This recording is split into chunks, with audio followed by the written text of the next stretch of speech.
तो पहले हम बाइनोमियल डिस्ट्रीब्यूशन को पढ़ेंगे। आज के वीडियो में हम देखेंगे बाइनोमियल डिस्ट्रीब्यूशन को।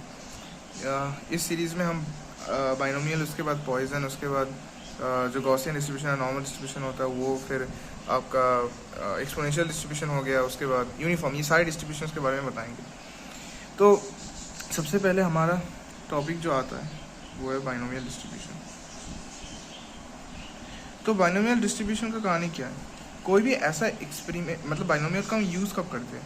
नाम पे आपको दिख रहा है कि बाई है, बाई मतलब कुछ दो, बाई का मतलब दो होता है। तो ऐसा रैंडम एक्सपेरिमेंट्स हम जब करते हैं जिसका दो आउटकम है कि या तो ये होगा या तो ये होगा, ऐसे एक्सपेरिमेंट्स का जो रिजल्ट्स है उसके लिए हम बाइनोमियल को यूज़ करते हैं। जैसे कि मान लीजिए आपने कॉइन टॉस कर लिया, तो कॉइन टॉस करने से एक बार मैंने एक कॉइन को टॉस किया, उसमें मेरा दो रिजल्ट आता है, या तो हेड आएगा या तो टेल आएगा, इसको छोड़कर कुछ नहीं हो सकता। तो ऐसे ही प्रॉब्लम्स के लिए हम बाइनोमियल्स को यूज़ करते हैं। तो बाइनोमियल का जो पीएमएफ होता है, प्रोबेबिलिटी मास फंक्शन जो होता है वो होता है ये।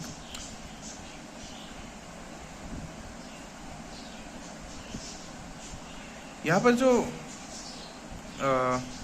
n है ये टोटल नंबर ऑफ ट्रायल्स है, और एक जो है क्वेश्चन में आपको दिखेगा वो कि जितने बार, मतलब जैसे कि मान लीजिए एक आपको क्वेश्चन मान लीजिए ऐसा है कि 5 बार आपने कॉइन टॉस किया, आपको पूछा कि 3 बार हेड आने का चांस किया, तो अगर x का वैल्यू 3 होता है तो वैसे करके जितने बार आपको पूछ रहा है वो सक्सेस होने का, मतलब कितने बार आपको मिला वो, कितने बार सक्सेस हुआ आपका, मतलब कितने बार हेड मिला आपको, हेड मिलने का यहाँ पर क्वेश्चन में क्योंकि पूछा था कि 3 बार हेड पड़ने का प्रोबेबिलिटी बताइए, तो हेड आना मतलब सक्सेस होना, तो x का वैल्यू वो होता है। और यहाँ पर जो p है, ये जो स्मॉल p और ये जो स्मॉल q है, ये क्या है? ये प्रोबेबिलिटी ऑफ सक्सेस है। p जो है ना, ये प्रोबेबिलिटी ऑफ सक्सेस है, प्रोबेबिलिटी ऑफ सक्सेस है, पर probability of success each trial में, ठीक है, ये ध्यान रखिए। क्योंकि आपने 5 बार टॉस किया तो आपका हर एक बार ट्रायल पे, मतलब हर एक बार टॉस करने पे 2 ही रिजल्ट आएगा। तो ऐसे ही 5 बार आप जब टॉस किए हैं तो उसमें अलग अलग रिजल्ट्स आएंगे।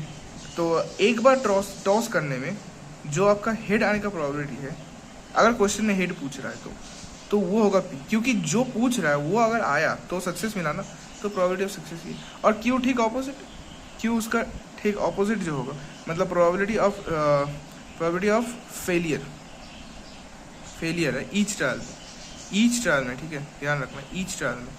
क्योंकि आप जितने बार कर रहे हो उतने बार में थोड़ी देखोगे, आप एक बार के लिए देखोगे। एक बार जब एक्सपेरिमेंट कर लिए, तो आपने एक बार जब टॉस कर लिया आपने, तो तब आपके पास 2 रिजल्ट आ गए, या तो हेड या तो टेल।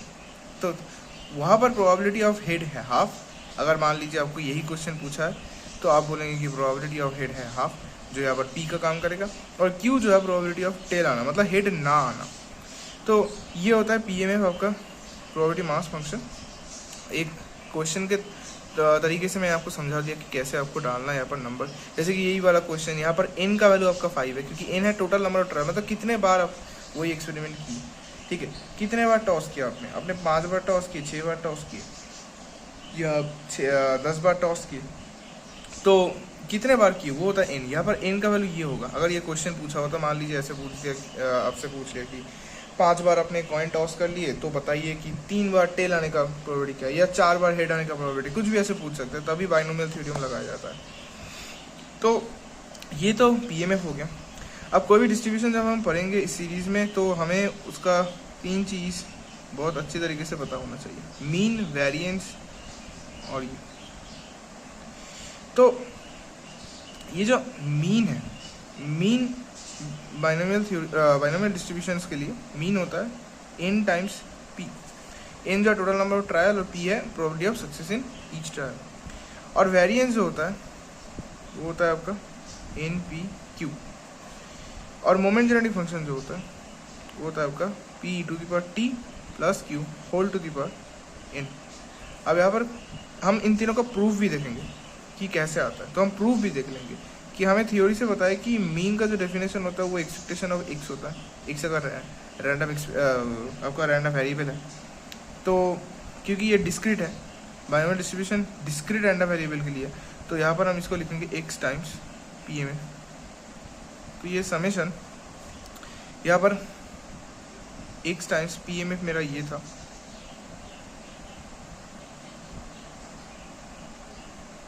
तो यहाँ पर मुझे क्या मिलेगा, इसको मैं लिख देता हूँ इसके फॉर्मूला में।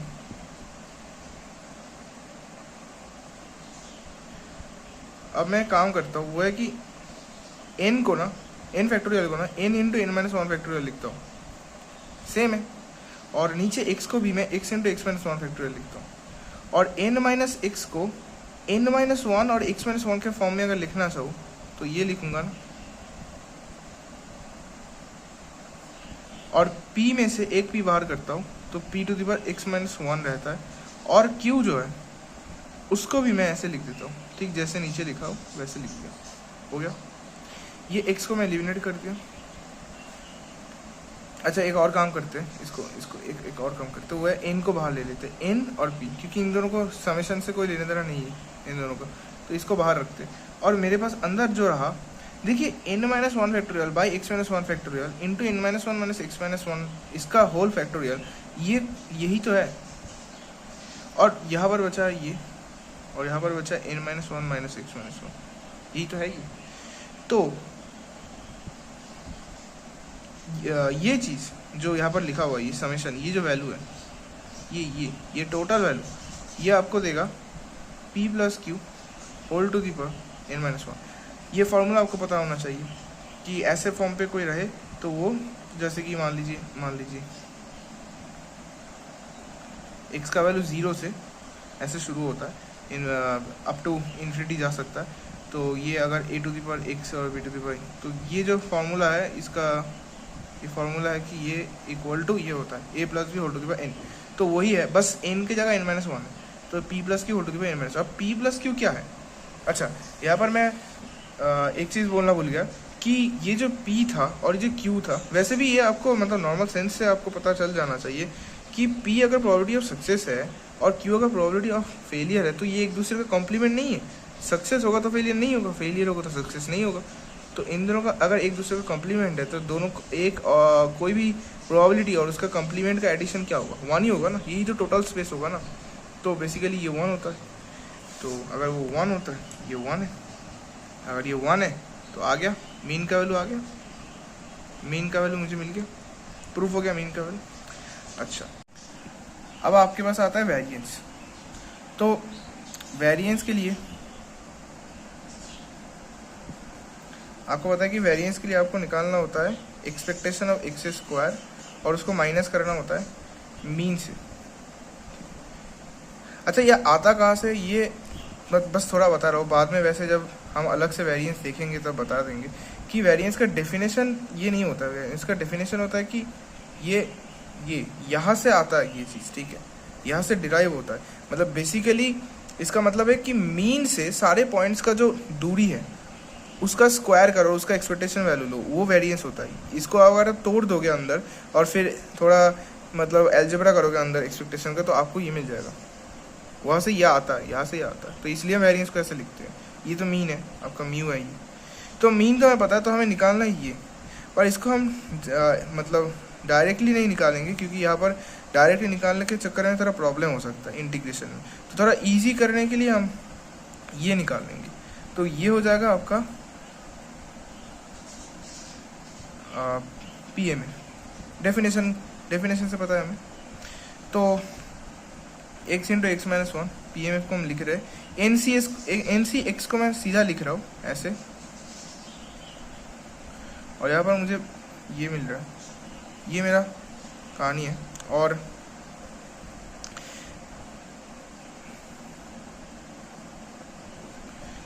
यहाँ पर मैं n into n minus one को अलग कर रहा हूँ और उसके साथ n माइनस टू का फैक्टोरियल लिख रहा हूँ। पहले दो नंबर को बाहर ले रहा हूँ, तीसरे नंबर का फैक्टोरियल करके छोड़ रहा हूँ। नीचे भी वही काम करूँगा, क्योंकि आपको दिख रहा है कि अगर मैं ऐसे कर दूँ तो मेरा ये वाला पोर्शन कैंसिल आउट हो जाएगा, और बचा उचा पोर्शन को मैं ठीक उसके फॉर्म पे लिखूँगा। इन दोनों के फॉर्म पे लिख दिया n माइनस एक्स को, और ऊपर में p से p स्क्वायर बाहर लिया, तो p square into p to the power x minus two, और q टू दी पावर, यहाँ पर देखिए q टू दी पावर मैं उसके फॉर्म पे लिख दिया जो नीचे लिखा हुआ है n minus to minus x minus to. अच्छा तो मेरे पास ये और ये जो दो टर्म है इसको मैं बाहर ले सकता हूँ, इसके साथ समेशन का कोई लेना देना नहीं है। तो बचा रहा क्या, n-2 factorial divide by x-2 factorial, और ये n-2 माइनस x-2, और ऊपर बचा रहा p to the power x-2 q to the power n-2 minus x-2। तो आपको दिख रहा है कि ये फिर से वही वाला फॉर्म पे आ गया जो पिछले वाले समीशन में आया था, बस यहाँ पर n-1 की जगह n-2 है। देखिए सेम फॉर्म है, कुछ अलग नहीं, बस वही लिखा हुआ है, बस n-2 है x-2 है। तो ये क्या होगा, ये होगा p plus q whole to the power n-2।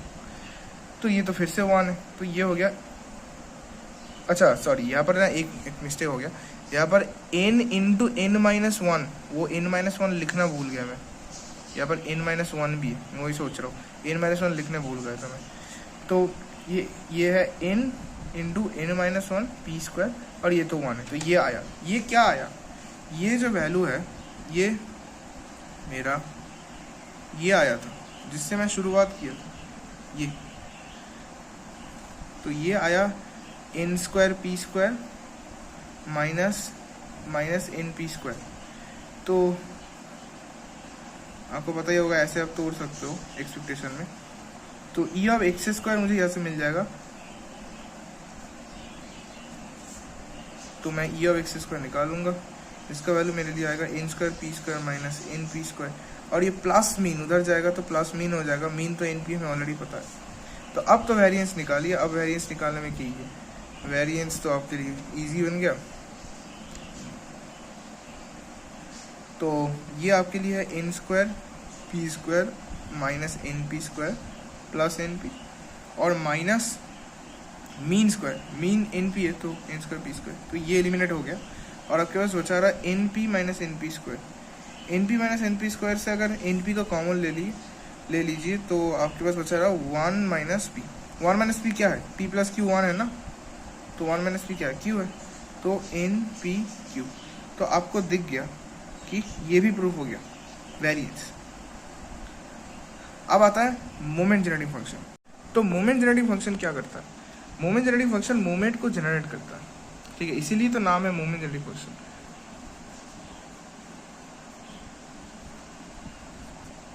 पर यहाँ पर कुछ कहानी है कि कौन सा मोमेंट, यहाँ पर ये रॉ मोमेंट्स को जनरेट कर सकता है, मतलब जीरो के रिस्पेक्ट में जो मोमेंट्स होते हैं, तो हम पहले निकालते हैं।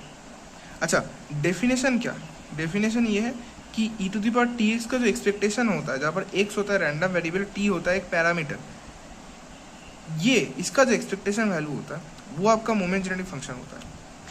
अब थोड़ा हम मोमेंट जनरेटिंग फंक्शन को सीधा बाइनोमियल के लिए निकालने से पहले हम थोड़ा देखते हैं, कुछ कहानी देखते हैं। वो ये कि कैसे हम बोल रहे हैं कि ये मोमेंट जनरेटिंग फंक्शन है, यहाँ से बोल रहा, अभी दिखेगा ये तो कैसे। अच्छा, आपको अगर टेलर सीरीज़ या मैक्लोरियन सीरीज़ पता है तो वहाँ से आपको पता है कि ये, अच्छा मैं नॉर्मल ऐसे पहले अलग से दिखा देता हूँ।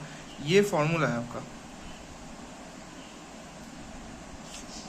अच्छा सॉरी यहाँ पर एक्स होगा, सॉरी एक्स, ऐसे करके इन्फिनिटी तक चलता है, ठीक है। और यहाँ पर भी बस x की जगह टी एक्स है, तो हम टी एक्स करेंगे 1 factorial T square x square 2 factorial T, ऐसे करके ये इन्फिनिटी तक चलता है। ये अगर टेलर सीरीज या मैक्रो सीरीज नहीं पढ़े तो वो देख लीजिए, आपको पता चल जाएगा। तो अगर यही है एक्सपेक्टेशन, ये sorry e to the power T x, तो मैं काम करता हूँ दोनों साइड एक्सपेक्टेशन ले लेता हूँ। तो expectation of 1 plus T x 1 factorial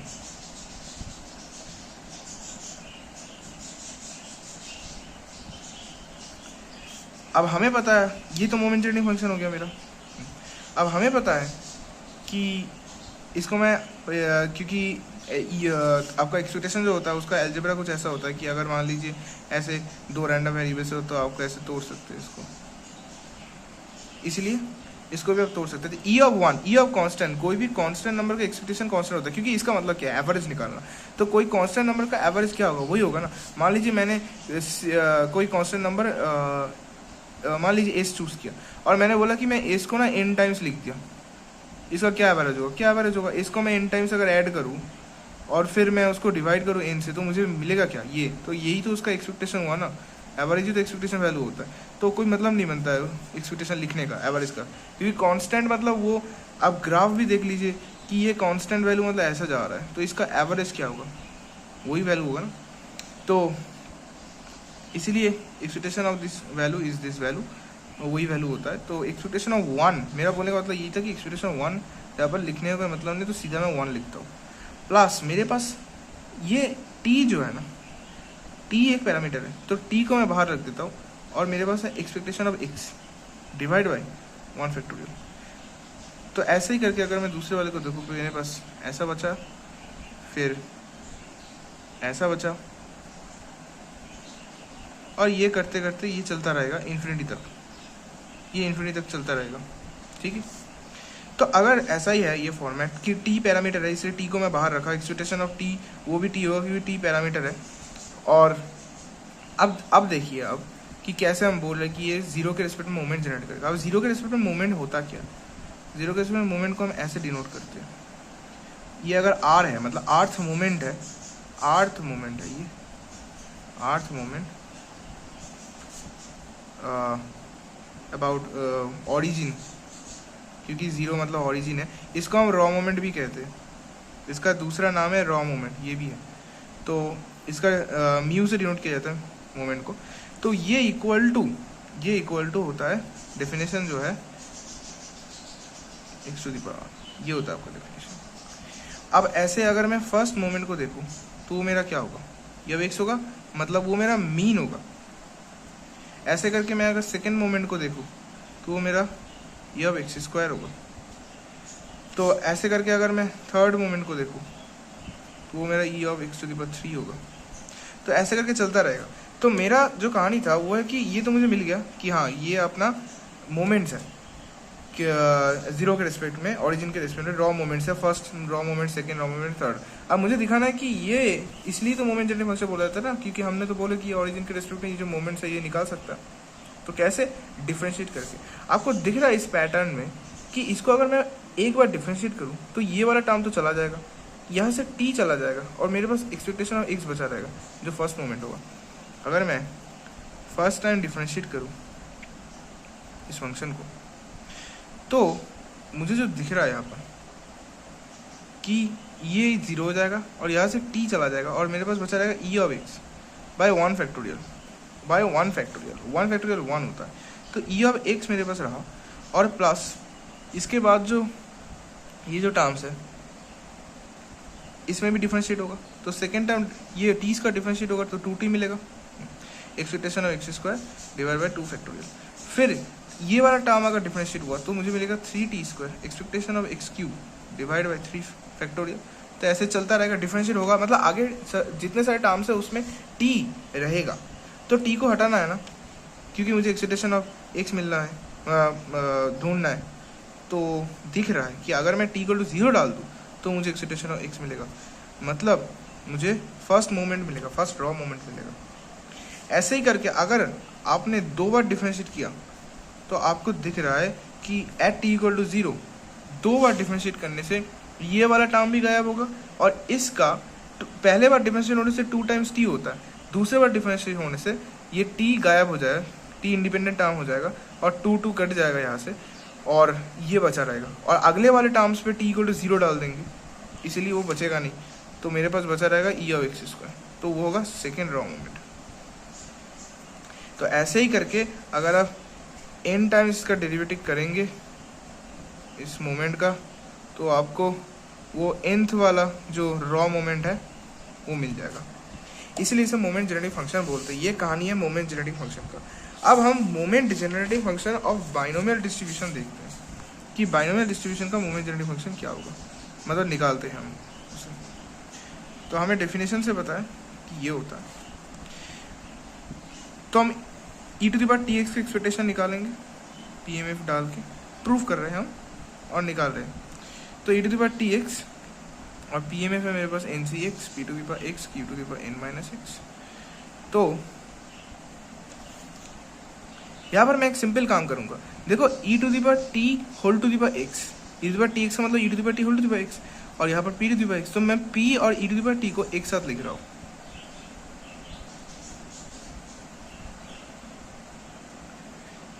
अब देखो, मान लो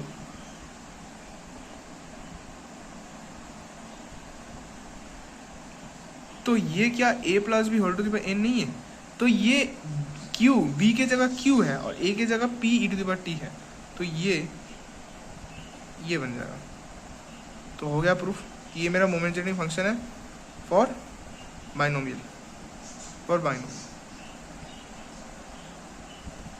अच्छा एक और चीज़ होता है जो मैं पहले बोलने भूल गया था, वो है कैरेक्टरिस्टिक फंक्शन। बाइनोमियल डिस्ट्रीब्यूशन के लिए, हर एक डिस्ट्रीब्यूशन के लिए कैरेक्टरिस्टिक फंक्शन होता है।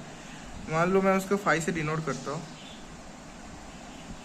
तो वो expectation of iota times T x ये होता है, जहाँ पर एक्स होता है रैंडम वेरिएबल, टी यहाँ पर फिर से वही जो आपका पैरामीटर था, पर ये ई टू दी पर टी एक्स की जगह आयोटा टी एक्स है, तो ये कॉम्प्लेक्स बन गया।